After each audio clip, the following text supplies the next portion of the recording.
अस्सलामुअलैकुम। Smart academy 360 की तरफ से हमने मैथ्स में चैप्टर नंबर 3 शुरू किया था, ज्योमेट्री। हमने ज्योमेट्री में बेसिक्स चीज़ें पढ़ी थी, ठीक है। लाइन और कुछ शेप्स पढ़ी थी, ठीक है। आज उसका पार्ट 2 है, ठीक है। आज हम पढ़ेंगे सर्कल्स, एरियाज़, पैरामीटर्स और पॉलीगॉन्स, ठीक है। अब आते हैं सर्कल्स की तरफ। सर्कल्स हमारे पास एक 2D राउंड शेप होता है, ठीक है। अब ये हमारे पास सर्कल है। सर्कल में बेसिक पैरामीटर्स जो है वो रेडियस है, जो कि सेंटर से सरकमफ्रेंस तक जितनी भी एरिया लेंथ है, ठीक है, ये हमारे पास रेडियस के इक्वल है। ये अगर यहाँ से यहाँ तक हो, यहाँ तक हो, यहाँ तक हो, ये सारे हमारे पास रेडियस है। नेक्स्ट है डायमीटर। सो डायमीटर हमारे पास वो लाइन जो एक पॉइंट से शुरू होके ओरिजिन से पास होके दूसरे एंड तक जाए, ठीक है। तो ये हमारे पास डायमीटर है। फॉर एग्जांपल ये या ये, ठीक है, ये डायमीटर्स है। और डायमीटर्स हमारे पास हमेशा रेडियस के 2 टाइम्स होता है। सरकमफ्रेंस है। सरकमफ्रेंस द आउटर लाइनिंग या बाउंड्री को हम सरकमफ्रेंस कहते हैं। कॉर्ड हमारे पास वो होता है सर्कल में। ये एक सर्कल है ना। अब सर्कल में फॉर एग्ज़ाम्पल ये 2 पॉइंट्स है, ठीक है। इन 2 पॉइंट्स को हम मिलाइए, हमारे पास कॉर्ड होता है, ठीक है। कॉर्ड हमारे पास इसके लिए ज़रूरी नहीं है कि हमारे पास ये सेंटर या ओरिजिन से पास हो, ठीक है। ये हमारे पास ओरिजिन से पास नहीं होता। बस सर्कल में जो 2 पॉइंट्स को हम मिला लेते हैं, ठीक है, उसको हम कॉर्ड कहते हैं। आर्क को हम सर्कल में फॉर एग्ज़ाम्पल ये हमारे पास ये या सर्कल का एक छोटा सा हिस्सा, इसको हम आर्क कहते हैं, ठीक है। नेक्स्ट है हमारे पास एरिया। एरिया हमारे पास जो सर्कल की है, यानी कि इसने कितनी जगह पकड़ी हुई है, ठीक है। सो एरिया हमारे पास पाई आर स्क्वायर के इक्वल होता है, ठीक है। नेक्स्ट है हमारे पास मुख्तलिफ़ फिगर्स की एरियाज़, ठीक है। तो सबसे पहले हम ट्राइंगल की बात करते हैं। ये फॉर एग्ज़ाम्पल एक ट्राइंगल है, ठीक है। ट्राइंगल में ये बेस है और ये इसकी हाइट है, ठीक है। अब ये बेस और हाइट हो गई। सो ट्राइंगल में हमारे पास ऐसा होता है कि ये half of base multiply by height की इक्वल होती है, ठीक है। फॉर एग्ज़ाम्पल हमारे पास बेस 2 हो और हाइट 6 हो, तो हम इसकी एरिया किस तरह फाइंड करेंगे? एरिया हम इस तरह फाइंड करेंगे, area is equal to half base हमारे पास 2 है, हाइट हमारे पास 6 है, ठीक है। सो इसको हम करेंगे। सो 1/2 इंटू 2 टाइम्स 6 इज़ 12 और 2 1s are 2, 2 6 are। सो इसकी जो एरिया है वो 6 है, ठीक है। इस तरह हमारे पास रेक्टेंगल है। सो रेक्टेंगल हमारे पास वो शेप होता है जिसके 2 ऑपोजिट साइड्स इक्वल होते हैं, ठीक है। तो अगर ये हमारे पास फॉर एग्ज़ाम्पल लेंथ हो गया, ये विड्थ हो गया, ठीक है। तो देखिए, अब विड्थ और लेंथ हमारे पास इक्वल होता है, ठीक है। तो इसकी एरिया क्या होगी? इसकी area length multiply by width होगी, ठीक है। इसके लिए हम फॉर एग्ज़ाम्पल हमारे पास एक 2 सेंटीमीटर लेंथ है, ठीक है, और 6 सेंटीमीटर इस तरह विड्थ है। तो हम किस तरह एरिया फाइंड करेंगे? Simple, area is equal to 2 multiply by 6 is equal to 2 6 are 12 centimetre, ठीक है। ये हमारे पास एरिया हो गई। नेक्स्ट है हमारे पास लेंथ मल्टीप्लाई बाय लेंथ, ठीक है, स्क्वायर। स्क्वायर के हमारे पास चारों साइड्स इक्वल होते हैं, ठीक है। सो इसके लिए हम लेंथ मल्टीप्लाई बाय लेंथ, आप किसी भी एक साइड को चूज़ कर सकते हैं, ठीक है, लेंथ के लिए। सो इसमें हमारे पास आ जाएगा लेंथ। फॉर एग्ज़ाम्पल हमारे पास एक साइड की लेंथ है 4 सेंटीमीटर, ठीक है। तो इसकी मतलब है कि सब की लेंथ एक जैसे होगी, क्योंकि सारे साइड्स एक दूसरे के इक्वल होंगे ना। तो ये हमारे पास आ जाएगा 4 multiply by 4 equals to 16 centimetre. So ये इसकी एरिया हो गई। नेक्स्ट है हमारे पास पैरेललोग्राम। सो ये पैरेललोग्राम है, ठीक है। अब पैरेललोग्राम में ये हमारे पास बेस हो गई और ये इसकी हाइट हो गई, ठीक है। तो पैरेललोग्राम में simple base multiply by height, ठीक है।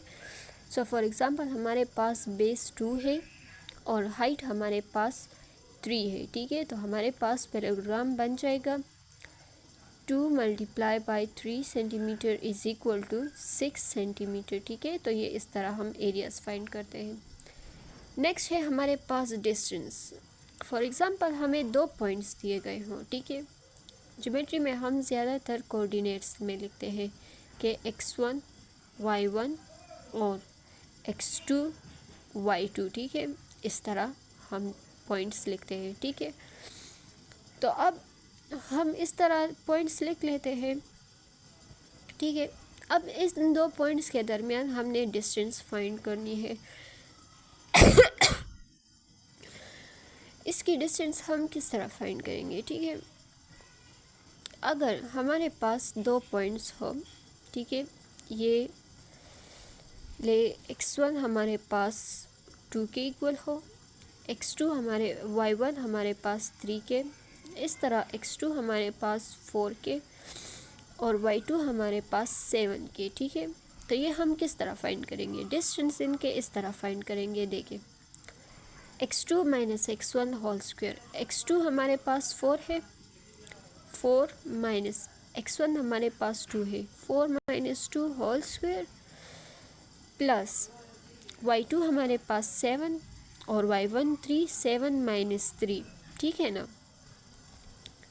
होल स्क्वायर, ठीक है, अंडर द रूट। इससे हमारे पास आ जाएगा अंडर द रूट 4 माइनस 2 से हमारे पास आता है 2 स्क्वायर प्लस 7 माइनस 3 हमारे पास आता है 4 स्क्वायर, ठीक है। इससे आ जाएगा 4 प्लस 16, ठीक है ना। सो ये हमारे पास आ जाएगा अंडर द रूट 20 जो कि इक्वल्स है 2 अंडर द रूट 5 के, ठीक है। तो इससे हमारे पास ये हो गया डिस्टेंस हमारे पास। नेक्स्ट है हम स्लोप। फॉर एग्जांपल ये एक पॉइंट्स है ना और ये फॉर एग्जांपल ग्राफ पे इस तरह बन गया, तो अब इसकी स्लोप क्या होगी, ठीक है। स्लोप के लिए हमारे पास y2 माइनस y1 है, ठीक है। y2 माइनस y1 हमने फाइंड कर दिया 4 और x2 माइनस x1 2, सो 4/2 हमारे पास आएगा 2, तो ये हमारे पास स्लोप हो गया, ठीक है। नेक्स्ट है हमारे पास पॉलीगॉन बेसिक्स। अब पॉलीगॉन हम किसे कहते हैं, पॉली मीन्स मेनी, जिसके बहुत ज़्यादा हो, और गॉन मीन्स साइड्स, ठीक है, जिसके बहुत ज़्यादा साइड्स हो, ठीक है, वो वाली फिगर। तो इसकी डिफिनीशन है कि a close figure made of straight lines, ठीक है। तो हमारे पास इसकी एंगल्स हम बेसिकली एक यूएसएट या एचईसी में जो टेस्ट होते हैं उसमें हम बेसिकली एंगल्स पढ़ते हैं कि इस चीज़ का एंगल बताए, इस चीज़ का एंगल। तो इसके जो सम ऑफ इंटीरियर एंगल्स है वो हमारे पास फॉर्मूला है कि सम ऑफ इंटीरियर एंगल्स ये इक्वल है n-2 मल्टीप्लाई बाय 180 डिग्री, ठीक है। और जो एक्सटीरियर एंगल है वो 360 डिग्री डिवाइडेड बाय n है, ठीक है। इस तरह हमने ये फॉर्मूला अप्लाई करके हमने फाइंड करनी है, ठीक है। नेक्स्ट है हमारे पास पैरामीटर्स। अब पैरामीटर्स हम किसे कहते हैं, पैरामीटर्स हम total length around its boundary, ठीक है।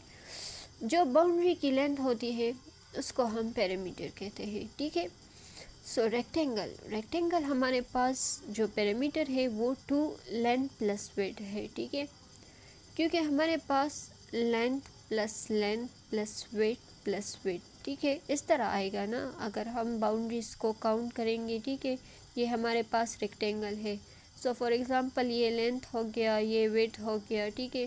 सो ऑपोजिट साइड्स इक्वल होते हैं ना, तो लेंथ प्लस लेंथ और वेट प्लस वेट, ठीक है। इससे हमारे पास आ जाएगा 2L प्लस 2 वेट, ठीक है ना। इससे 2 कॉमन लेते हैं, सो 2 लेंथ प्लस वेट, ठीक है, इस तरह। अब नेक्स्ट है हमारे पास सो स्क्वायर के हमारे पास चारों साइड्स इक्वल होते हैं, लेंथ लेंथ लेंथ, ठीक है। लेंथ इसको हम इस साइड को हम कहते हैं ए, तो मतलब कि बाकी साइड्स भी ए हो जाएंगे ना। सो ए प्लस ए प्लस ए प्लस ए, ठीक है। चारों साइड्स को ऐड करते हैं, इससे हमारे पास आ जाएगा 4a, ठीक है। सो ये हमारे पास पैरामीटर्स है। नेक्स्ट है ट्राइंगल। सो ट्राइंगल के जो साइड्स होते हैं, ये ट्राइंगल है, 3 साइडेड है वो होता है ये फिगर। अब फॉर एग्जांपल ये ए बी और सी साइड्स हो गए, ठीक है। अब इसकी पैरामीटर हम किस तरह फाइंड करेंगे कि अगर हम इसकी लेंथ और इसकी लेंथ ऐड करेंगे, बाउंड्रीज की लेंथ ऐड करेंगे, तो हमारे पास इसकी पैरामीटर आ जाएगी। तो इसकी पैरामीटर हमारे पास आ जाएगी ए प्लस बी प्लस सी, ठीक है। इस तरह साइड्स को ऐड करके हमारे पास पैरामीटर आ जाएंगे। पैरेललोग्राम है, पैरेललोग्राम हमारे पास ये फिगर होती है, ठीक है। इसके भी जो ऑपोजिट साइड्स होते हैं वो एक दूसरे के पैरेलल होते हैं और इक्वल भी होते हैं, ठीक है। तो अब अगर हमारे पास ये साइड ए हो गया और ये साइड बी हो गया, ठीक है। अब हम इनको ऐड करते हैं, ये हमारे पास आ जाएगा ए प्लस बी, ठीक है ना। ये हमारे पास इस तरह 2a प्लस 2b, सो हमारे पास ये आ जाएगा 2a प्लस बी, ठीक है ना। अब नेक्स्ट है हमारे पास सर्कल। तो सर्कल में हमारे पास जो उसकी सरकमफ्रेंस होती है, ये उसकी बाउंड्री होती है जो कि 2 पाई आर की बराबर होती है, ठीक है। अब 2 पाई आर है, पाई तो हमारे पास 22/7 वैल्यू है, लेकिन अगर हम 2r को देखें, ये 2r हमारे पास डायमीटर के इक्वल होते हैं, क्योंकि डायमीटर के लिए हमने पढ़ा कि डायमीटर हमारे पास ट्वाइस ऑफ रेडियस होता है, ठीक है। So twice of radius diameter के इक्वल होता है, तो इसमें हम पुटिंग करते हैं कि पाई और 2r, ये हमारे पास इक्वल हो जाएगा पाई और डायमीटर। सो हम दोनों फार्मूलाज यूज़ कर सकते हैं, ठीक है। दोनों फार्मूलाज ठीक है। आज के लिए इतना ही काफ़ी, इंशाल्लाह ताला बाकी अगले लेक्चर में। Thank you.